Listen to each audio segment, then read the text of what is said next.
The value of being physically focused is that you tell a story to creation that it has never told itself before. That is how you are valuable. That's how your expansion occurs. So, there is that balance between gradual and instant manifestation.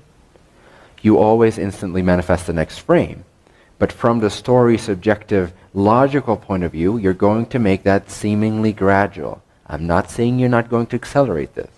You're going to accelerate this to a great extent, to where you feel less and less and less limited and more like it is a dream. But what is so unique and beautiful about this particular timing is that you learn how to gradually increase the acceleration of your changing from one parallel reality to another in a very conscious fashion. This is interesting. I'm not saying take your cue from what appears and what your parents have told you the way that things appear right now should mean to you and how you should feel about that. Completely always empower yourself to feel about what you see in a completely new way. It's up to you. Is your mother dying? Absolutely awesome. Have a party. Be happy. Or not, up to you. Just because your parents told you that that's a really sad event, and just because everyone's wearing black. I love black, by the way. Doesn't mean that you cannot show up being happy. Of course, there's this thing called respect and integrity. You know, you can honor that a little bit. You cannot too rapidly expand other people's worlds, but inside, you can be happy. And to an extent to the outside, you can start to, with wisdom, overflow that peaceful confidence that everything is all right into those around you at that funeral. And maybe even wear a party hat, depending on what your family is like and whether they tend to bring their shotguns to funerals. But it is entirely up to you how you feel, how you perceive any given circumstantial moment. There is nothing set in stone. Nothing inherently transmits a state of being into you. It's all subjectively self-generated, self-defined. And there is nothing in creation that suggests that one particular experience should be experienced in a certain way. Nothing in creation that suggests, except for our law book and, human brains and the collective consciousness and all the morals that we've agreed on and the traditions and the lineages and all that bullshit. Aside from that nonsense that is man-made, there is nothing inherent in the structure of creation that suggests that a particular configuration of molecules should mean you feel bad. Whatsoever. There is not a single configuration of molecules that inherently structurally suggests that you should feel a certain way about it. In other words, all the timeless infinite creations of this universe are neutral and without meaning. You are there to tell the tale.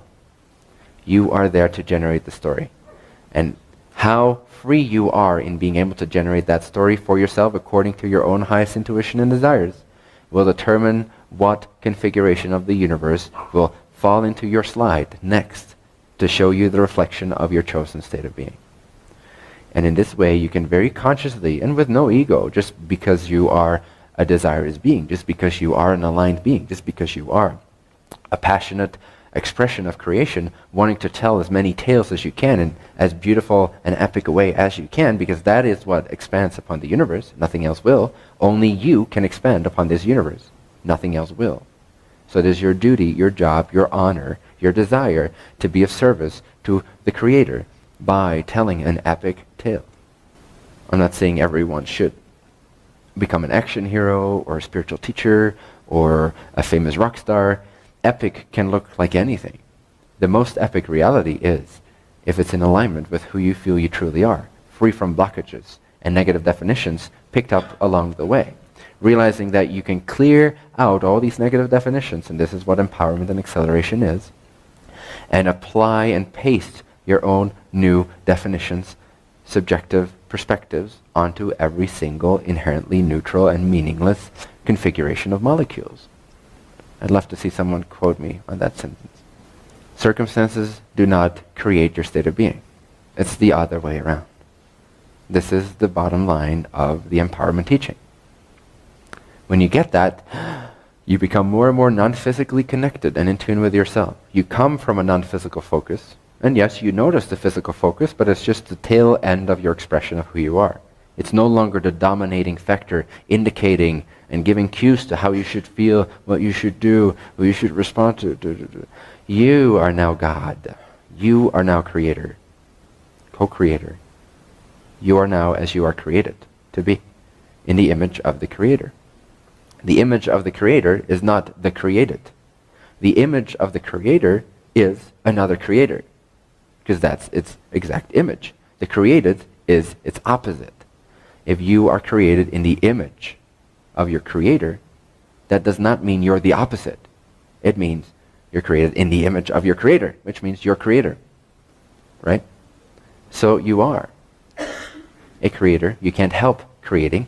You can only make it so unconscious that it seems like everything is happening for you. And then you get these really, really boring spiritual teachings that talk about there is no free will. Yes, but who do you think is doing it? You're the receiver of your experiences only because you are also the giver of your experiences. So that grace that you surrender to, from its own point of view, is your higher you. And the more you separate yourself from that which is creating your experiences, the more you feel victimized and separate and like there is no free will, which is the Antichrist, it's the anti-thought. It does not exist. No free will does not exist. Everything contains free will. The more you give that story of, I'm separate from my creator, even if you call it innocence, even if you call it egolessness, it is still a fallacy. It's still an ignorant perspective of creation. It's still not true. You're still separating your vibratory state from that of your higher true self, which is creating everything you see right here, right now. If you want to get closer to that true love, that true wisdom, that true connection, that true humility, that true selflessness, you need to become more as the creator is. You cannot become more like in vibration by separating yourself from that which creates all that is. You have to become more like it. Always honor your integrity. Always honor the integrity of other people's free will, other beings' free will. Of course, live with as much compassion and kindness and love and generosity as you can. Those are not mutually exclusive. In fact, this becomes more natural as you learn that there is no lack of your creative abilities. And so you feel overflowing with empowerment and confidence because you know that you're in control of your reality all the time on some level. The more you download this knowing, the more you liken your frequency onto the frequency of the creator, of your higher self. And the more you'll be endowed with the selflessness that are natural qualities of that higher state of consciousness. You can't be selfless by pretending to be, by trying to be. Selflessness is a natural expression of you getting closer in your frequency to who you truly are. Who are you? Are you the victim? Is God the victim? Is your higher self the victim? No. So stop playing victim. Unless you want to be selfish and insistent and arrogant, even in your humility. Oh, I know nothing.